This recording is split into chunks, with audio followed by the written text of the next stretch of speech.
Just 6 months ago, Air Force 55118 was just a number on the production line. Then in the dark hours of the morning on June 14th, 1956, the record-breaking production run was climaxed. Now, with construction completed, North America's newest fighter bomber begins a new phase, tests. The next dozen weeks were devoted to checking the design assumptions and production methods, making doubly sure the plane was fully airworthy. Preparing for thorough examination, the crew in the stripping department gave the craft a steam bath. Characteristic painting identified it as a test vehicle and gave it a ready-to-go look. It was ready to go, but only into another hangar and into an intensive ground test program. The first item on the agenda was weighing. The engineers took its weight using a new electronic system. Strain gauges were mounted in the jacking blocks, and as they are compressed, change in resistance was read as pounds of load. At a central control station, and translated into pounds. The nose wheel clear? Okay, nose gear clear. Okay. Both wings were raised until the gear is clear and the airplane level. Now, the sum of the load exerted at each jack was total to get empty weight. About how much does it weigh? Oh, about 26.5.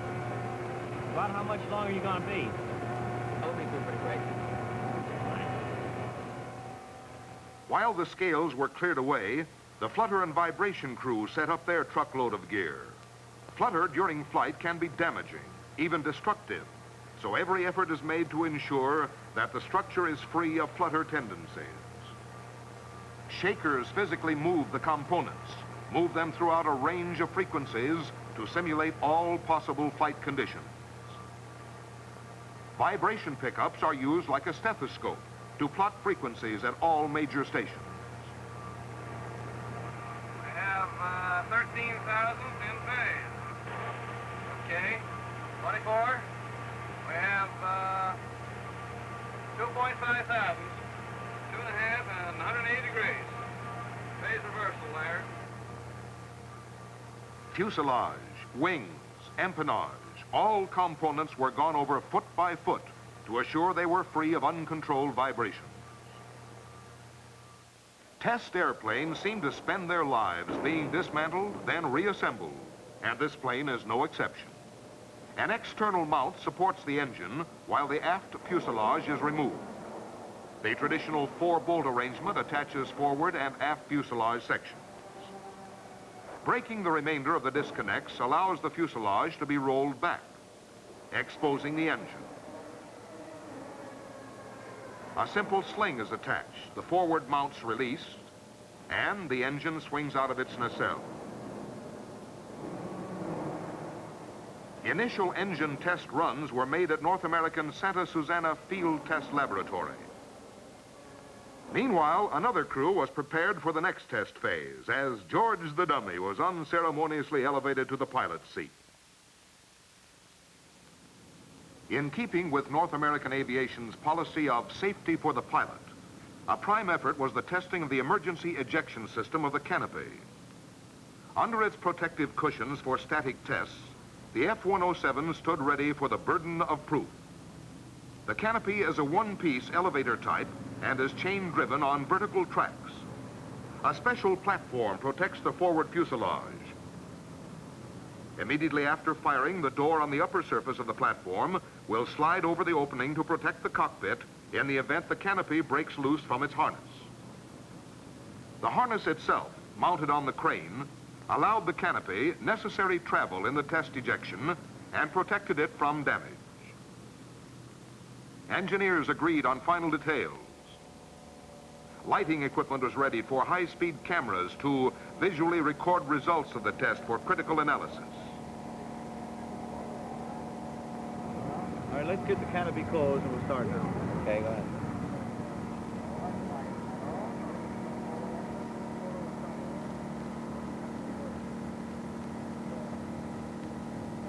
Everyone please move away from the airplane.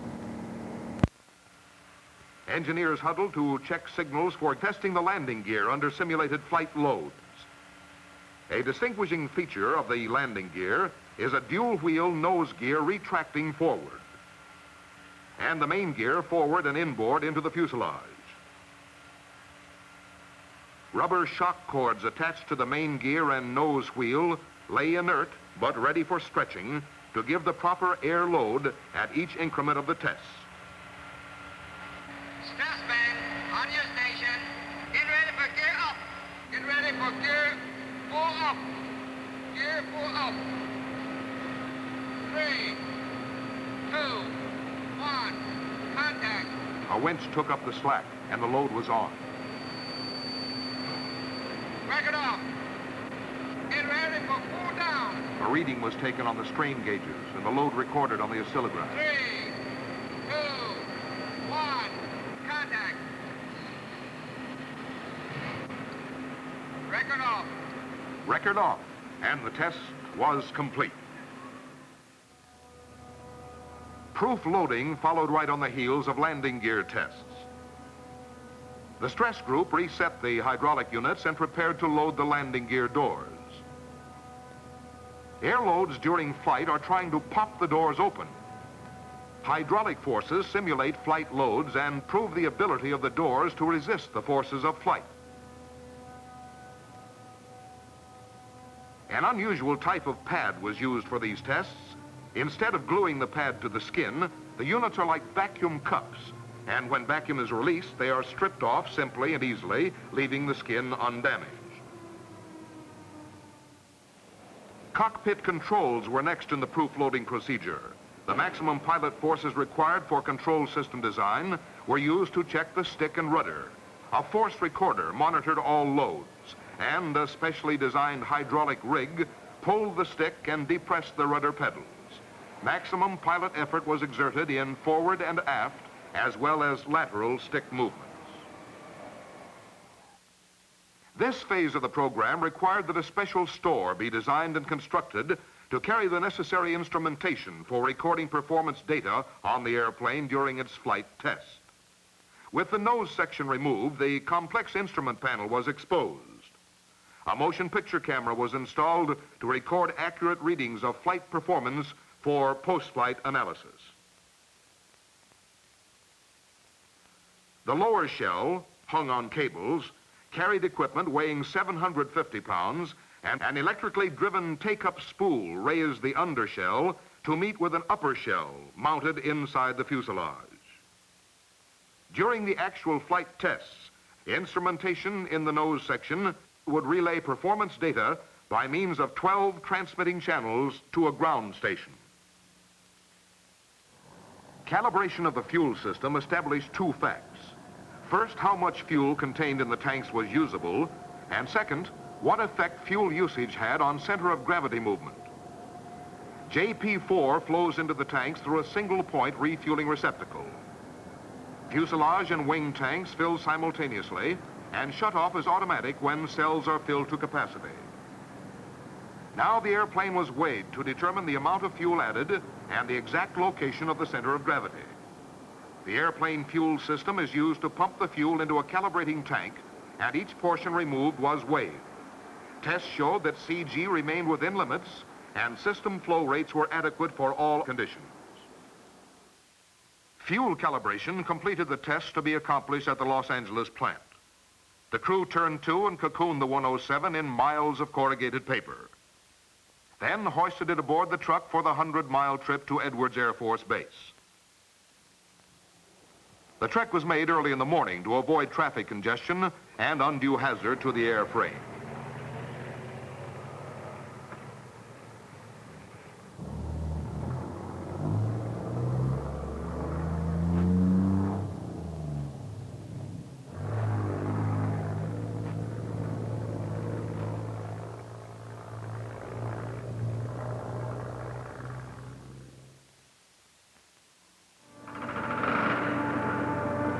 Okay, we're ready to check out the splitters now.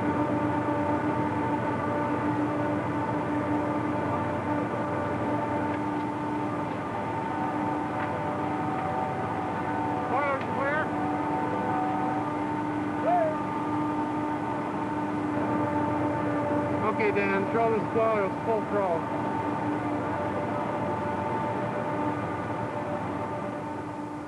The spoiler deflector system is a new wrinkle in lateral control. The ailerons have been replaced by doors which open simultaneously on top and bottom of the wing. Airflow is deflected from the lower to the upper surface to reduce wing lift and give effective rolling performance throughout an extended speed range.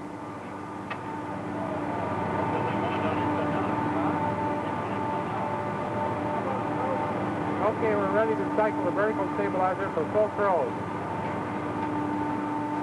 An all-movable vertical tail, another innovation, is a logical evolution of the familiar fin and rudder combination. The all-flying horizontal tail has been widely accepted in the last few years. This is the first modern application of the slab tail principle to vertical fins.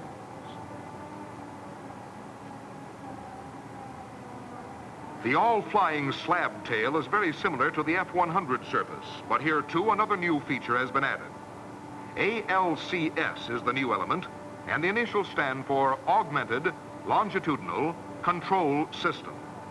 Longitudinal control pitches the nose up or down. This has been standard since the Wright brothers. Augmentation is the unique feature. Augment means to help, and we're helping the pilot in this instance. Using an electronic system, cockpit stick forces are always kept proportional to the pull or push exerted by the pilot. ALCS has a built-in pitch damper and has fail-safe circuitry to give the pilot positive control if an emergency arises.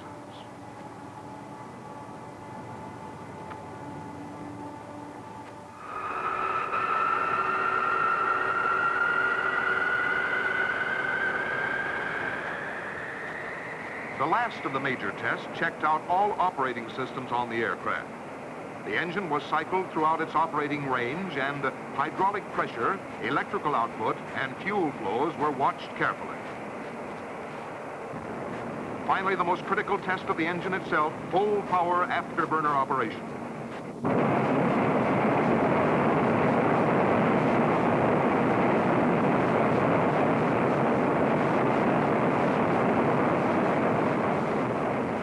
The successful completion of a group of people who had their ideas, their decisions, their efforts riding with the airplane on this trip.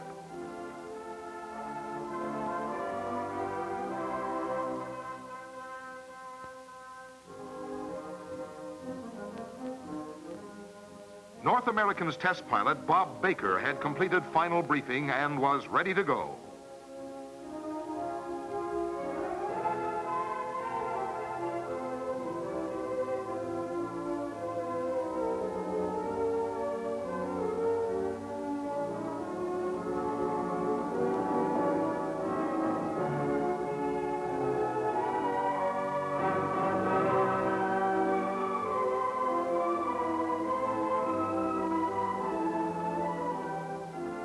Pilot and crew chief conferred on hand signals for communication through a long list of pre-flight control checks.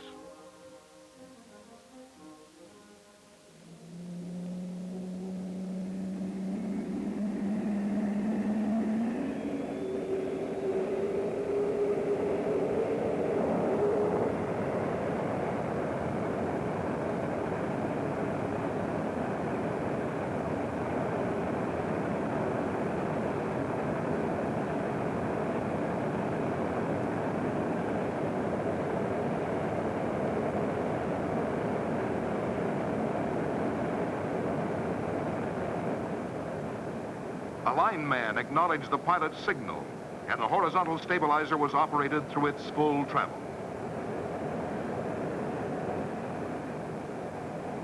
Then the spoiler operation.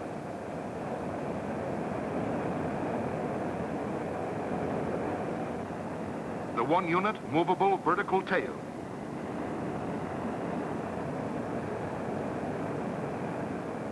And the flap check.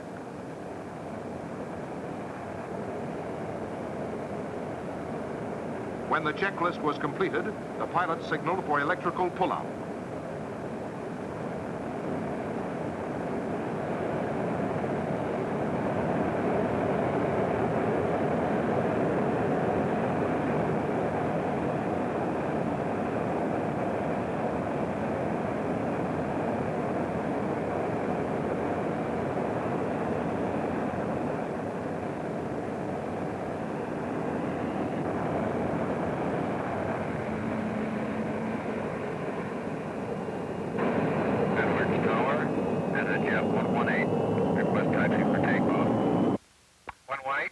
taxi runway 4.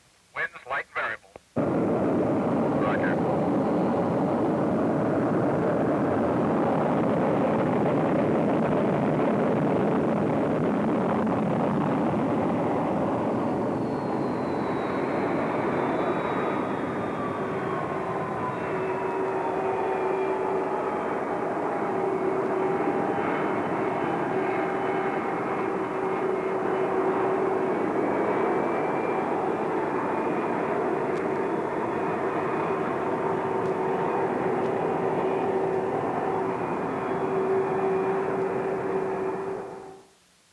An Air Force facility situated in a strategic location for monitoring test flights of aircraft was the telemetering ground station.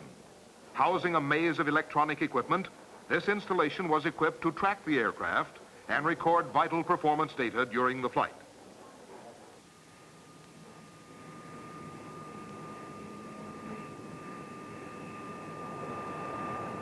Flight test engineers took up their special stations in separate groups for observation.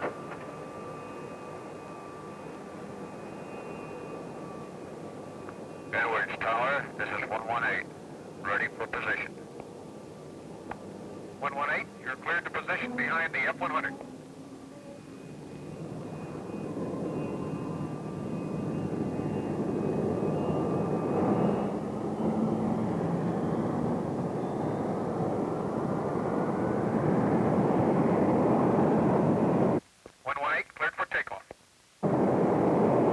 The F-100 took up a wing position for photo chase activity.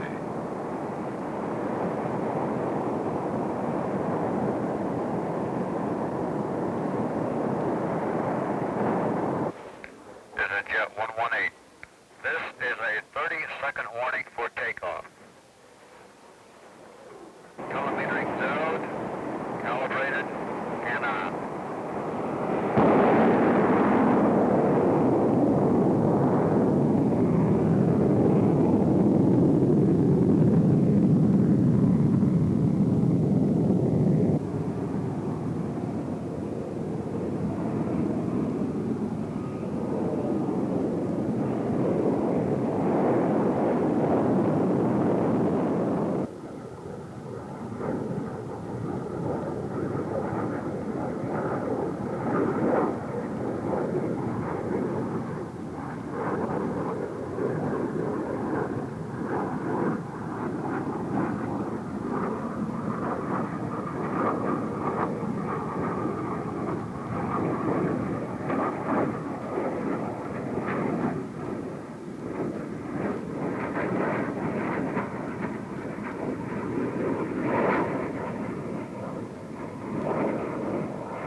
I have a red light on the landing gear handle. 118, your large square door on the left-hand side is not locked. I will recycle the landing gear at a lower speed.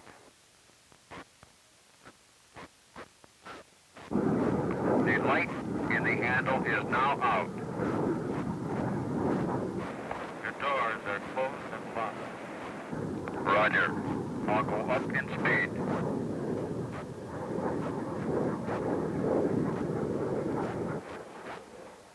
Busy crews at their stations in the telemetering facility kept constant vigilance on the flight of the F-107, receiving and recording vital performance data transmitted from the airplane itself, as well as monitoring communications between test engineers and the pilot.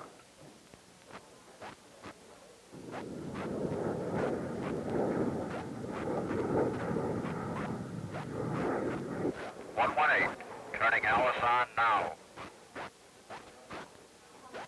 Alice is okay. Turning yaw damper on now. Okay.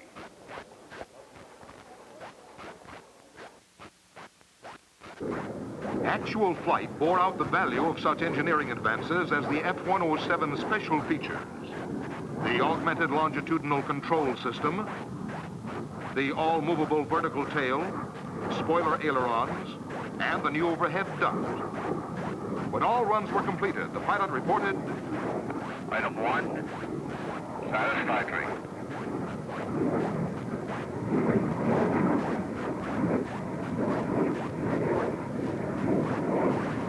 Air Force 55118 cracked the sound barrier in level flight on the first trip, and performance of the unconventional controls and other new features was highly encouraging. Number 1 flight, the first of hundreds of test flights to be made, improving all the features of this brand new airplane.